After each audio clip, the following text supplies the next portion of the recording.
هم جزیره، اونجا باید خیلی خوب باشه. میخوایم بریم با هم جزیره، اونجا باید توپ به توپ باشه. چه خوش میگذره به ما، میریم ساحل و آفتاب میگیریم، بعدش میریم ماهی گیریم.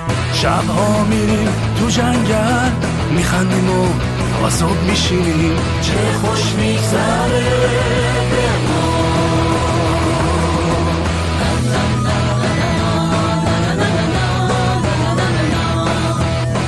همه با هم میریم شاد و خوشحال بریم به این جزیره. همه با هم میریم شاد و خوشحال بریم به این جزیره.